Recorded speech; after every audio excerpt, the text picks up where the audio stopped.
Hello friend, कैसे हैं आप लोग। तो ये साइबर सिक्योरिटी इंजीनियर बनने का ये एपिसोड नंबर 2 है, हमारा पार्ट नंबर 2 है। और पहले पार्ट में हमने जाना कि एक साइबर सिक्योरिटी इंजीनियर बनने के लिए क्या क्या कंटेंट आपको सीखना चाहिए, क्या क्या कोर्स आपको सीखना चाहिए, क्या क्या टूल्स आपको सीखना चाहिए। आई होप वो चीजें आपने देखा, नहीं देखा तो उसको पहले आप देख लो, क्योंकि ये जो हमारा सीरीज हो रहा है साइबर सिक्योरिटी का, इसमें हम सारी चीजें आपको कवर करने वाले हैं, आपको सारा चीजें बताने वाले हैं कि एक साइबर सिक्योरिटी एक्सपर्ट बनने के लिए कौन कौन से टूल्स हमें चाहिए, कौन कौन से कोर्स हमें चाहिए, कौन से सर्टिफिकेशन हमें लेना चाहिए कि अपना कैरियर बना सके साइबर सिक्योरिटी इंजीनियर के लिए। राइट। आप बिगिनर हो तो आपके लिए क्या सही रहेगा, या आप एक वर्किंग प्रोफेशनल हो और साइबर सिक्योरिटी में जंप करना चाह रहे हो तो फिर क्या करना चाहिए, सभी सारी चीजों पे आपको नॉलेज हो जाएगा।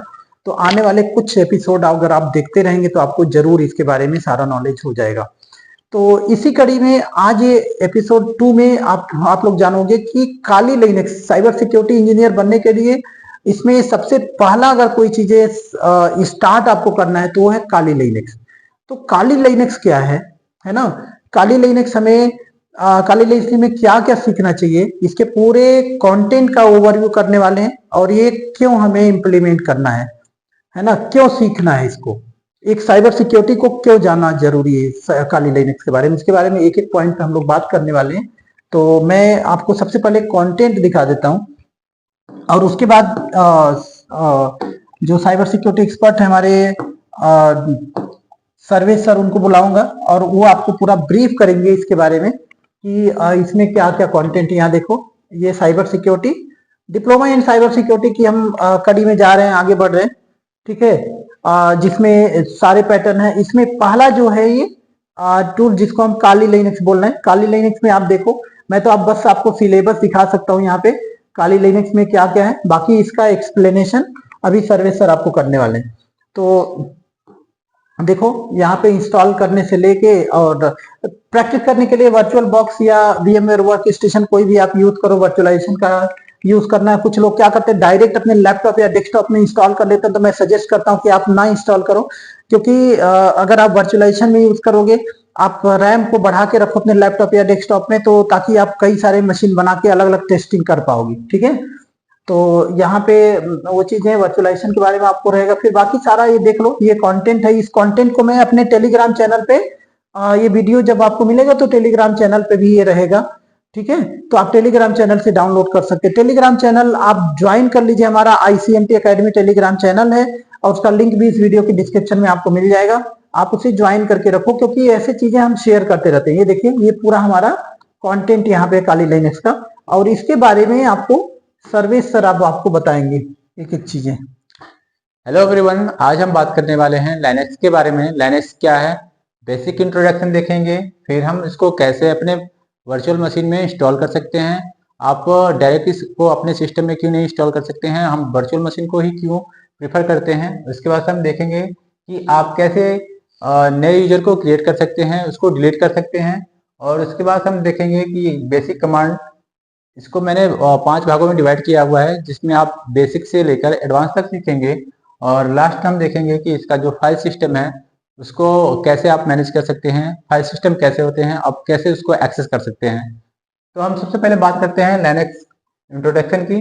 तो लिनक्स को लिनक्स टोरवल्स ने अगस्त 25 1991 को डेवलप किया था। अगर बात करें इनके आर्टिकल की, तो इन्होंने केवल अपने आर्टिकल में मेंशन किया था कि इन्होंने केवल इसको अपने फन पर्पज के लिए बनाया था। दूसरी हम बात करें तो जो इसकी सिक्योरिटी है वो अदर ऑपरेटिंग सिस्टम से बेटर है, क्योंकि अगर हम बात करें तो जितने भी मालवेयर हैं, वायरस हैं, तो विंडो के जितने भी ऑपरेटिंग सिस्टम है उसमें काफ़ी ज़्यादा मात्रा में वायरस डेवलप किए गए हैं, बट लिनक्स के बहुत कम ही वायरस हैं। इस दूसरी हम बात करें, ये जो है एक ऑपरेटिंग सिस्टम ना होकर के ये एक कर्नल है।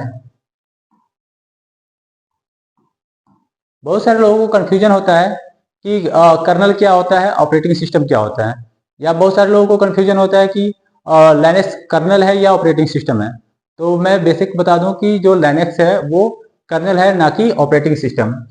अब कर्नल क्या होता है, कर्नल की हम बात करें तो कर्नल जो होता है, बात करें कर्नल, वो होता है जो हमारा सॉफ्टवेयर होता है, ओएस होता है।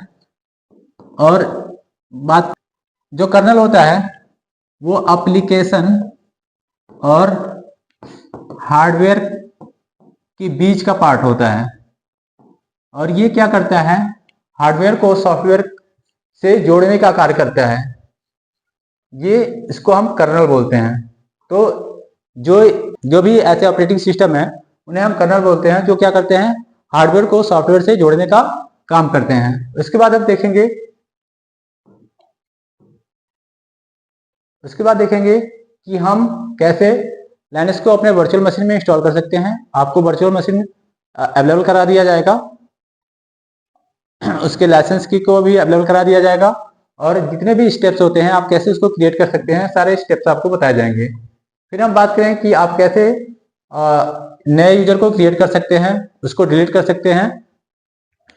आप ये भी इन्वेस्टिगेट कर सकते हैं कि कैसे, अगर किसी ने आपको सिस्टम को एक्सेस किया है तो सारे कमांड बताए जाएंगे कि कैसे आप उसको चेक कर सकते हैं कि कोई नया यूजर तो मेरे लाइनक्स में नहीं यूज कर रहा है मेरा। इसके बाद हम कुछ कमांड देखते हैं, बेसिक कमांड। जैसे कि हम बात करें कि अगर आप टच कमांड लिखते हैं तो इससे आप क्या कर सकते हैं, एक फाइल को क्रिएट कर सकते हैं। तो फाइल क्रिएट करने के लिए हम क्या करते हैं, टच कमांड का यूज करते हैं। देन अगर हमें फोल्डर क्रिएट करना होता है तो उसके लिए हम क्या करते हैं,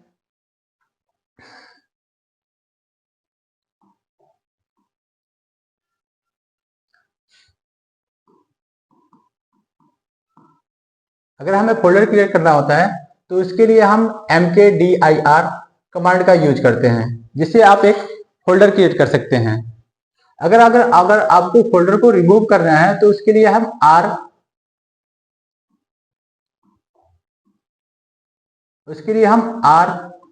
एम कमांड का यूज करते हैं। देन जो भी हमारा फोल्डर नेम होता है वहां पे हम इसको मेंशन कर देते हैं। तो यहाँ पे हम अपना फोल्डर नेम मेंशन कर देंगे, और इसके बाद से आप चाहो तो फोल्डर को रिमूव कर सकते हो। बट कभी कभी ऐसा होता है कि जो हमारा फोल्डर होता है वो रिमूव नहीं होता है, तो उसके लिए हम क्या करते हैं, RM-RF, यानी इसको हम फोर्सली रिमूव करना चाहते हैं तो इस कमांड के द्वारा रिमूव कर सकते हैं। अगर हमारे पास कोई ऐसा फाइल है, मैं उसको नहीं चाहता हूँ ओपन करना, बेसिकली मैं उसको रीड करना चाहता हूँ, ओपन करना नहीं चाहता हूँ, क्योंकि कभी कभी ऐसा होता है कि कुछ फाइल ऐसे होते हैं जिसमें बहुत सारे मालवेयर होते हैं।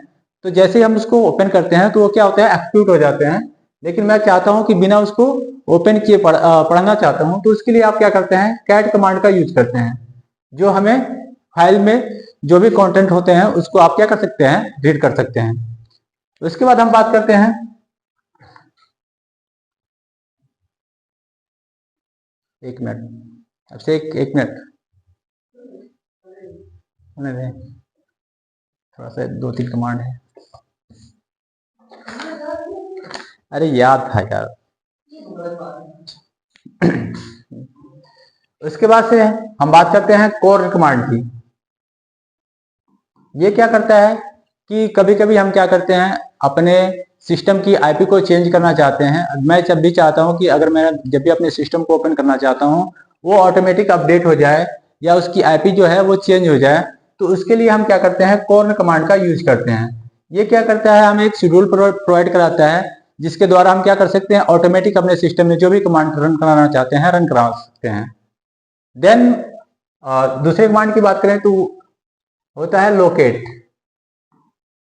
लोकेट कमांड क्या करता है कि अगर आपके पास बहुत सारे फाइल हैं, अगर आप फाइल को नहीं सर्च कर पा रहे हैं, नहीं ढूंढ पा रहे हैं, तो आप क्या करेंगे, लोकेट कमांड के द्वारा उस फाइल को ढूंढ सकते हैं। इसको यूज करने के लिए आप क्या करेंगे, लोकेट, और जो भी आपका फाइल होगा आप वहां पे मेंशन कर देंगे, तो उस फाइल को जहां भी होगा उसको ढूंढ के आपको शो कर देगा। देन हम बात करते हैं कि अगर आप ब्राउजर से किसी फाइल को डाउनलोड करना चाहते हैं, कभी कभी ऐसा होता है कि हम ब्राउजर से फाइल को डाउनलोड नहीं कर पाते हैं, या कोई ऐसा सॉफ्टवेयर होता है जिसको मैं कमांड के थ्रू डाउनलोड करना चाहता हूं, तो उसके लिए हम क्या करते हैं, वी गेट कमांड का यूज करते हैं। और जो भी हमारा यूआरएल होता है उसको हम यहाँ पे मेंशन कर देंगे। तो ये क्या करता है, उस फाइल को प्रॉपर डाउनलोड कर देता है। इसके बाद से अगर मैं अपने ऑपरेटिंग सिस्टम के बेसिक डिटेल को जानना चाहता हूं तो उसके लिए मैं क्या करूंगा, हु एम आई कमांड का यूज करूंगा। तो ये क्या करता है, हमें बेसिक इंट्रोडक्शन दे देगा कि ये कौन से यूजर हैं, इन्होंने कब, मतलब ये कह सकते हैं कि बेसिक जो डिटेल होता है ये हमें प्रोवाइड करा देगा। और लास्ट होता है कुछ कमांड, जिससे हमारे पास कोई जिप फाइल है तो उसको अनजिप करना है, तो उसके लिए हम अनजिप कमांड का यूज करते हैं। तो ये कुछ कमांड हैं जिनको आप यूज कर सकते हैं। आगे हम बात करने वाले हैं अपाची सर्वर के बारे में। तो सबसे मेन जो चीज है, जब तक हम अपने अपाची सर्वर को कॉन्फ़िगर नहीं करेंगे तब तक हम बहुत सारी चीजों को एक्सेस नहीं कर पाएंगे। तो हम इसमें आपको बताएंगे कि आप कैसे अपने अपाची सर्वर को कॉन्फ़िगर कर सकते हैं। उसके बाद हम देखेंगे होस्ट नेम। होस्ट नेम की बात करें तो होस्ट नेम क्या होता है कि जब भी हम किसी सिस्टम पे अटैक करते हैं तो जो हमारा सबसे जो मेन चीज होता है वो होस्ट नेम ही होता है। अगर वहां पे जब भी हम किसी सिस्टम पे अटैक करेंगे तो वहां पे हमारा होस्ट नेम ही शो करता है। तो बेसिक इसको हम क्या करेंगे, कॉन्फ़िगर करेंगे कि कैसे इसको हम कॉन्फ़िगर कर सकते हैं कि अगला जो पर्सन है वो डाउट में रहे कि ये क्या है, लाइनक्स है या विंडो है। तो इसको मैं कॉन्फ़िगर करने के लिए बताऊंगा कि कैसे आप इसको कॉन्फ़िगर कर सकते हैं। उसके बाद हम बात करेंगे रोक्यू। तो हम बात करते हैं कि जब भी हम किसी फाइल को ब्रूट फोर्स करते हैं या उसके पासवर्ड को क्रैक करते हैं तो हमारे पास वर्ड लिस्ट होना चाहिए जिसके द्वारा हम क्या कर सकें, उसको ब्रूट फोर्स कर सकें। तो रोक्यू जो है, ये रोक्यू जो है ये ऑलरेडी हमारे लाइनक्स में पड़ा हुआ है। इसको हम क्या करते हैं, सबसे पहले इसको हम अनजिप करते हैं, क्योंकि बहुत सारे लोग क्या करते हैं कि इसको अनजिप बिना किए ही यूज करते हैं और ये काम नहीं करता है। तो उसको हम सबसे पहले क्या करेंगे, अनजिप करेंगे। अनजिप करने के बाद इसमें बहुत सारे वर्ड लिस्ट होते हैं, यानी हम कह सकते हैं कि इसमें लेटेस्ट और ओल्ड सारे वर्ड लिस्ट होते हैं और इसको हम अपडेट कर सकते हैं टाइम टू टाइम। और इसके द्वारा हम क्या कर सकते हैं, इसको यूज करके किसी भी फाइल का पासवर्ड को क्रैक कर सकते हैं। उसके बाद हम बात करें कि हम कैसे सॉफ्टवेयर को इंस्टॉल कर सकते हैं। कि बहुत सारे लोगों को कंफ्यूजन होता है कि कुछ ऐसे सॉफ्टवेयर होते हैं जो हम क्या करते हैं, गेट क्लोन करके उसको हम इंस्टॉल कर लेते हैं। बट कुछ ऐसे कमांड होते हैं जिनको हम एपीटी के थ्रू इंस्टॉल करते हैं। APT install and then software name, जो भी हमारा सॉफ्टवेयर होता है उसको हम इंस्टॉल कर सकते हैं। उसके बाद हम बात करते हैं शॉर्टकट कमांड की। बहुत सारे लोग ऐसे हैं जिनको शॉर्टकट नहीं पता होता है, जिससे आपकी टाइमिंग जो है वो बच जाएगी। तो ये जो कमांड है, सारे कमांड मैं आपको बताऊंगा। उसके बाद से टर्मिनल के कुछ स्पेशल कैरेक्टर्स होते हैं। फिर हमारा जो होता है अनोन सर्फ होता है, इसके बारे में हम बात करेंगे। फिर हम क्या कर सकते हैं, बात करेंगे मल्टीपल कमांड की। जैसे कभी कभी ऐसा होता है कि हम क्या करते हैं कि एक कमांड के द्वारा बहुत सारे कमांड को रन करना चाहते हैं। जैसे मैं चाहता हूं कि मेरा जो सॉफ्टवेयर है वो अपडेट भी हो जाए और अपग्रेड भी हो जाए। तो ये दोनों कमांड है मैं एक साथ रन करना चाहता हूं, तो मैं इसके लिए मल्टीपल कमांड रिफर करता हूं। उसके बाद हम बात करते हैं रूट किट। अब रूट किट क्या है, आप जानते हो कि हम अगर हमारे सिस्टम में अगर कोई वायरस आ जाता है तो उसको डिटेक्ट करना बहुत मुश्किल हो जाता है। तो लाइनक्स के पास है